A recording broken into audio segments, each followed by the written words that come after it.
Primeira coisa que você precisa fazer como designer é descobrir que tipo de problema você tem.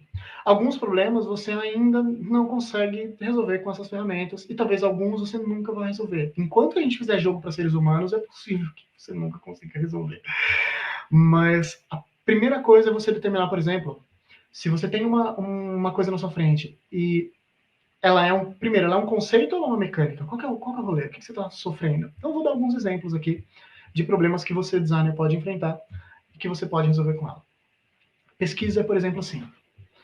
Ele serve para expansão de repertório.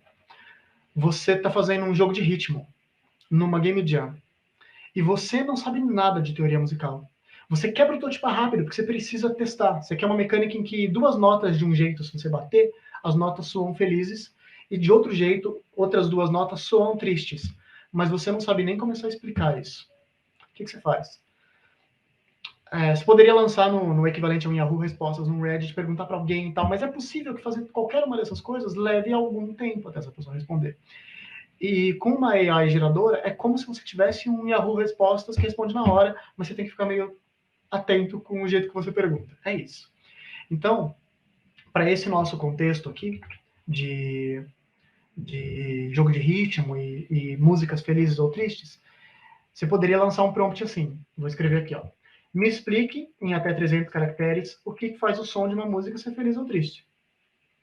Eu usei duas técnicas aqui que a gente vai falar aqui quando a gente chegar nas soluções.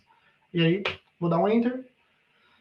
Aqui chega o seu ponto de interpretação. Ó. Ela fala de tons menores fazem músicas tristes e tons maiores fazem coisas felizes. Mano, você estourou. Você ia ficar pesquisando sobre isso e agora você já sabe que você pode seguir sua pesquisa para falar de tons menores e maiores. Você já sabe que se você quer causar o efeito de música triste no seu jogo, você vai usar tom menor. Se você quiser causar feliz, tom maior, parabéns, vai fazer design agora. Certo? Outra coisa, imagina que você está numa game jam e o tema dessa game jam é pena. E aí você está lá conversando com o seu grupo e se liga que a palavra pena significa coisas diferentes. Uma pessoa fala assim, ai meu, pena para mim, eu tô pensando num jogo sobre pena de morte. Aí a outra pessoa fala assim, ah, nossa, que coisa, eu tava pensando num jogo de índio, de pena de indígena. Aí a outra pessoa fala, nossa, eu tava pensando, enfim, vocês percebem na conversa que penas têm significados diferentes. E vocês decidem que vocês querem se aproveitar disso. Aí eu lancei um prompt, primeiro, identificou que seu problema é um problema de pesquisa, não é um problema de mecânica. Ainda não é um problema de conceito, você não tem jogo, sacou? Você tá um passo antes. E aí eu escrevi um prompt aqui, ó.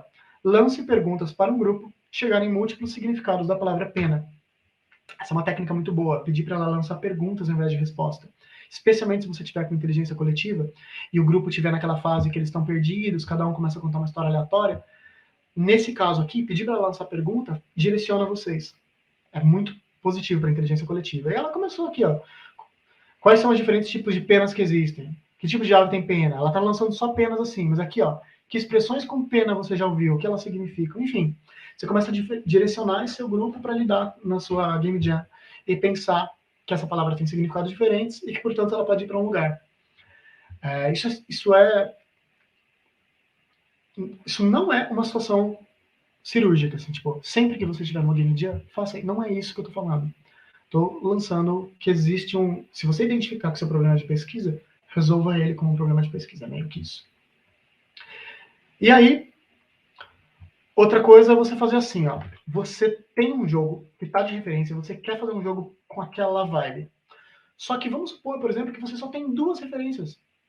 E você quer mais coisas daquilo, porque você precisa se expor mais vezes a como outros designers resolveram problemas que você está prestes a enfrentar. Repertório é muito particular. Muitas vezes você vai falar assim, putz, fulano joga muito puzzle, vou lá perguntar para ele. Nossa, fulano joga muito RPG, vou lá perguntar para ele. Às vezes você é um designer sozinho, você não tem essa possibilidade. Então, o que você pode fazer? Por exemplo, eu estou aqui numa situação que eu quero criar um jogo parecido com Johann Sebastian Joust. Não sei se vocês já viram esse jogo, ele é super experimental, muito louco. Tem alguns livros de design que usam ele como case study, mano, maravilhoso. Ele é feito com o controle do PlayStation, a galera fica se mexendo em câmera lenta e tem que tirar o controle do outro, mano, magnífico. Eu pedi para ele me lançar jogos parecidos com Johann Sebastian Joust, porque é um jogo muito específico, e aí vou lá lançar.